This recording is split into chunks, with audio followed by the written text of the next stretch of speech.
السلام علیکم ورحمۃ اللہ وبرکاتہ۔ اہل ایمان کی تربیت کا ایک حصہ یہ بھی ہے کہ جب بات کرے تو اپنے الفاظ کے چناؤ کو بہت بہترین رکھے تاکہ ان الفاظ سے کسی کی دل آزاری نہ ہو، پھر چاہے وہ عام انسان ہو یا پھر کوئی اہل بیت۔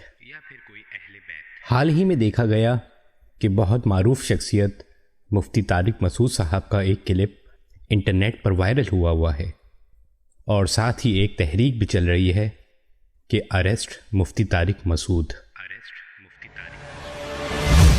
آئیے دیکھتے ہیں کہ اس تحریک کے پیچھے وجہ کیا ہے۔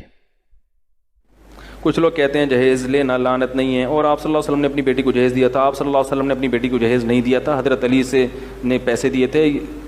ہم امید کرتے ہیں کہ مفتی طارق مسعود صاحب نے جو کہا وہ کم از کم اہل بیت کے لیے نہیں۔ دو روایتیں، ایک تو حضرت علی سے مہر لے کے اس میں سے کچھ چیزیں بنائی تھیں، اور ایک روایت یہ کہ حضرت علی خود نبی کی کفالت میں تھے، مسکین تھے، غریب تھے، کچھ بھی نہیں تھا، تو بیٹی دے دی تو کچھ بھی نہیں ہے ان کے پاس، تو تھوڑا سا تعاون کر دیا۔ لیکن ظاہر ہونے والے اس کلپ میں یہ مغالطہ ضرور ہو سکتا ہے کہ یہ الفاظ انہوں نے معاذ اللہ حضرت علی رضی اللہ تعالیٰ عنہ کے لیے استعمال کیے۔